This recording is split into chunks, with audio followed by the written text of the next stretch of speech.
आशा करता हूं आप सब बहुत अच्छे होंगे। मेरा नाम है सिद्धांत अग्निहोत्री। स्टडी ग्लोस पे आपका बहुत बहुत स्वागत है। मेरे दोस्तों, अभी पहाड़ पे मत जाइए। बहुत ही अच्छा एक टाइम्स ऑफ इंडिया का आर्टिकल, ट्रैवल एडवाइजरी है मेरी तरफ से भी। मेरे भाई, अभी पहाड़ मत जाना। अगर किसी को बहुत चुल्ल मची है तो घर पे ही बैठ के एसी चला लो, थोड़ा सा मॉल वॉल घूमो ठंडी जगह पे, या घर पे ही रहो आराम से, कुछ पढ़ लो। इतने समय में ट्रैवल थोड़ा सा रुक के कर लो। बोलेंगे सर क्या बात कर रहे हो, समर वेकेशन है बच्चों की, हमको इससे अच्छा मौका नहीं मिलेगा।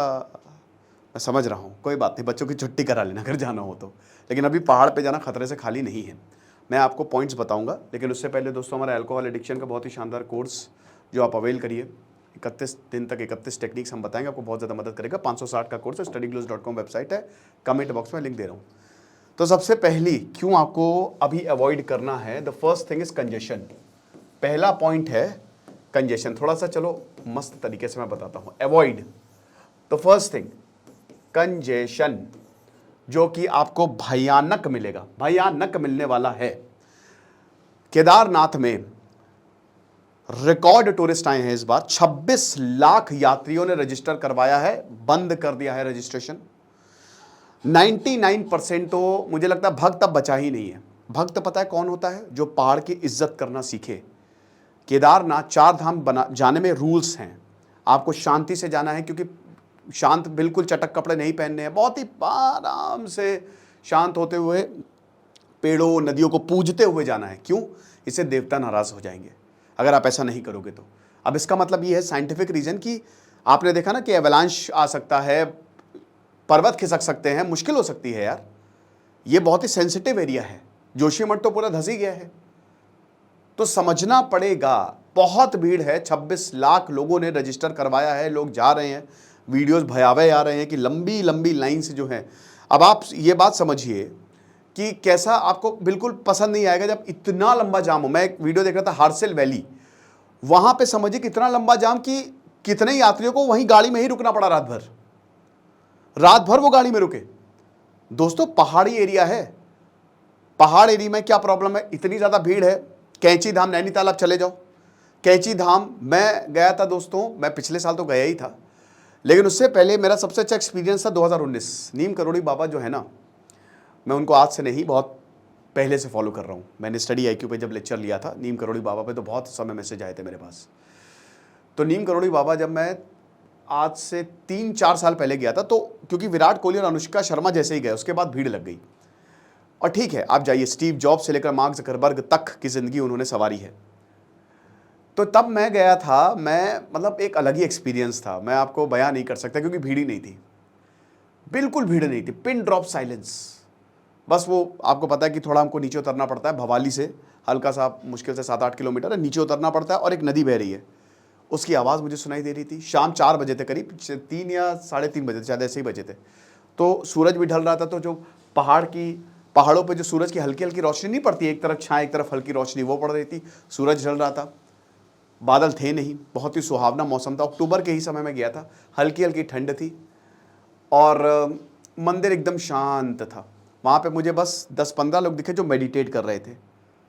इतना अच्छा लगा। मैं भी वहाँ बैठा, मैंने भी थोड़ी देर मेडिटेट किया, तो इतना अच्छा लगा, मतलब मन नहीं कर रहा था आने का। फिर मैं अभी पिछले साल गया, मैंने कहा भाई भागो, इतनी भीड़ इतनी भीड़। अब मैं भीड़ को बुरा नहीं कह रहा हूँ, लेकिन दोस्तों भीड़ का मैनेजमेंट होता है। जैसे मैं सोमनाथ मंदिर गया, मुझे वो भारत का सबसे बहुत ही खूबसूरत मंदिर, एक थोड़ा सा स्पिरिचुअल कनेक्शन भी है। वहाँ पे मैनेजमेंट बहुत अच्छा है, भीड़ का बहुत अच्छा मैनेजमेंट है, प्रॉपर मैनेजमेंट है। आपको आसानी से 20-25 मिनट में दर्शन हो जाएंगे। लेकिन बहुत सारे ऐसे मंदिर हैं जहाँ पे मैनेजमेंट बहुत ज़्यादा खराब है। भीड़ तो होगी।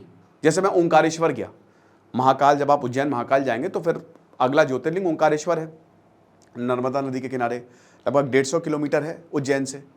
तो वहाँ पे भीड़ का मैनेजमेंट बहुत ही ज़्यादा खराब था, बहुत खराब था वहाँ पे। तो कहने का मतलब ये है कि भीड़ को मैनेज करना आना चाहिए। अब प्रॉब्लम क्या है, जैसे कैंची धाम की बात करें कोई भी, तो अब जैसे जो ट्रैफिक है, अब देखिए कोई पार्किंग प्रॉपर तो है नहीं, जो पार्किंग है फुल है, रश आए जा रहा है। और ऐसा तो है नहीं ये लोग मना करेंगे, कोई नहीं मना करेगा, नोबडी विल रिफ्यूज। क्यों? क्योंकि उनकी तो कमाई हो रही है, पैसा जबरदस्त। तो अब क्या है कि कारों को या बाइक्स को रोड पे ही पार्क कर देते हैं। वो रोड पे पार्क करेंगे तो भाई देखो, बहुत ही 20 फीट 30 फीट की रोड होती है, वो बहुत चौड़ी रोड नहीं है पहाड़ों की। तो अब उसमें पार्किंग अगर इधर उधर की होगी, भयानक जाम लगेगा। और जहां जरा सा पहाड़ों पे अगर जाम लगा तो फिर बहुत लंबा जाम लगता जाता जाए, क्योंकि वहां पे कुछ मैनेजमेंट नहीं हो सकता ना, क्योंकि रास्ते ही ऐसे हैं। तो ये कंजेशन, भीड़ इतनी ज्यादा है, क्या बताएं। अगला जो है दैट इज बैड एक्सपीरियंस। देखिए, ऐसे बहुत सारे वीडियोस आए हैं, टेस्टिमनीज आई हैं, कितने लोगों ने बोला है कि भाई देखो, हम यमुनोत्री गए, हम इतना पैसा लगा के गए, कार से आए और दर्शन नहीं मिले हमको वापस लौटना पड़ रहा है भीड़ की वजह से। और ऐसा बहुत जगह हुआ है, दर्शन बंद कर दिए। अब तो केदारनाथ में आप 4 धाम में वीडियो नहीं बना सकते, कैमरा। इससे क्या, देखिए, बहुत अच्छा डिसीजन है वीडियो नहीं बनाने का, बट मुझे लगता है रजिस्ट्रेशन पे रोक लगानी चाहिए।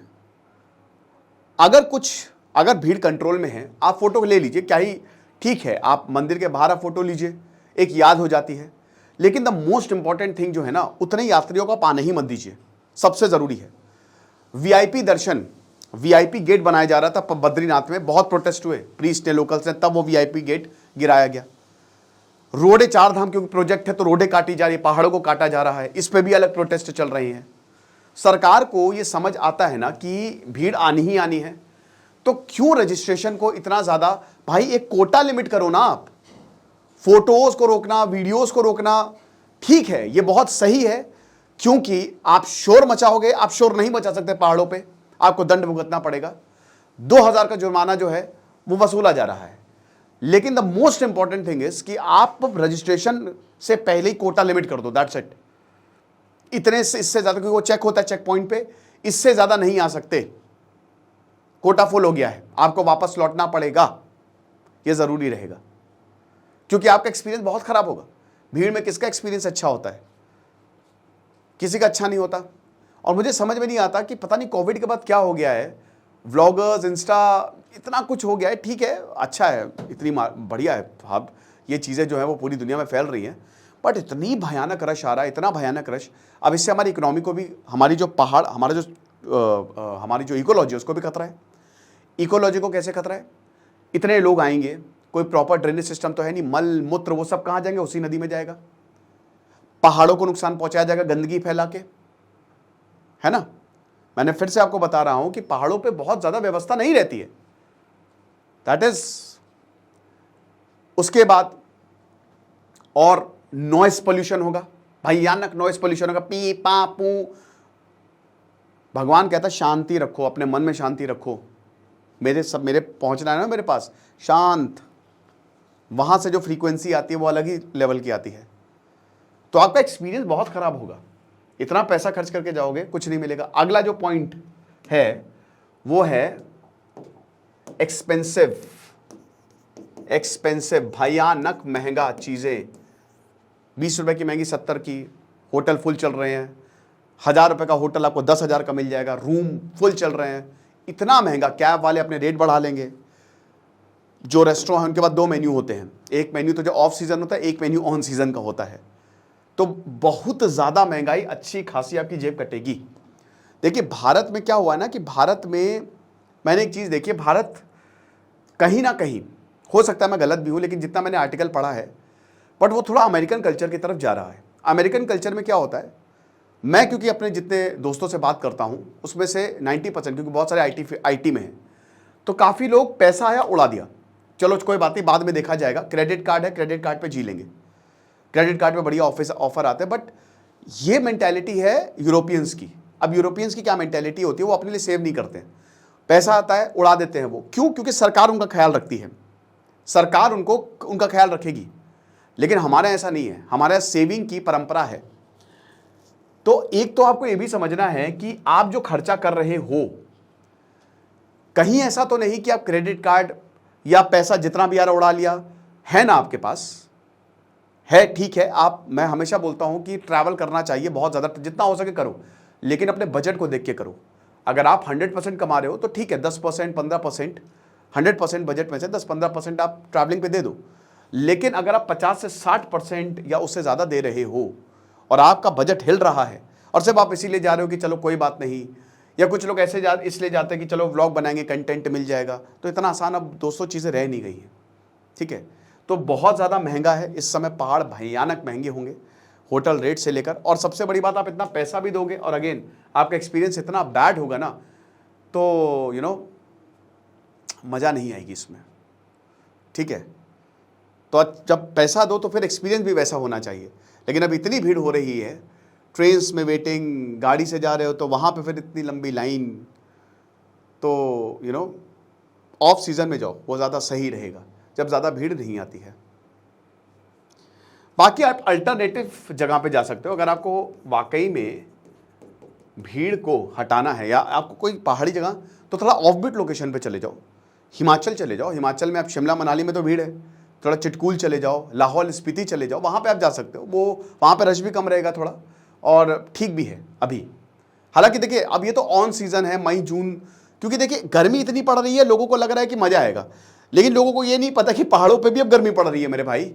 कश्मीर में भी 40 डिग्री सेल्सियस तक पारा पहुंच गया था। तो पहाड़ों पे भी ऐसा नहीं है कि पहाड़ आपको कोई बहुत बढ़िया अल्टरनेटिव दे देंगे। ठीक है, ठंड मिलेगी आपको, लेकिन इतना भी नहीं है।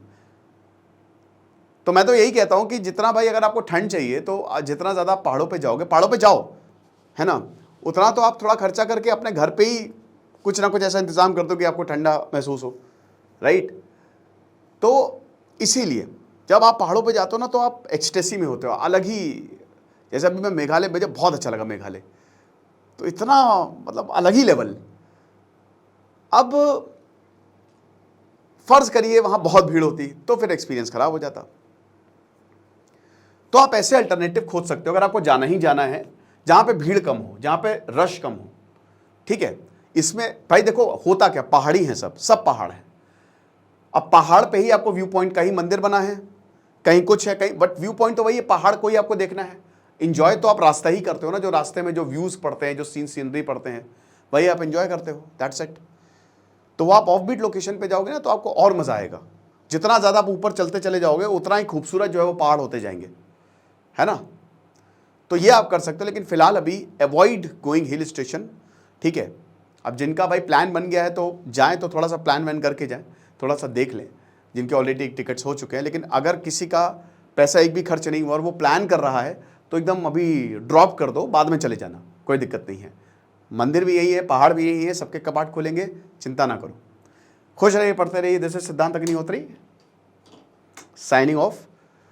और बाकी वेबसाइट आप हमें studyglose.com पे विजिट करें, कमेंट बॉक्स में लिंक दिया। Thank you so much.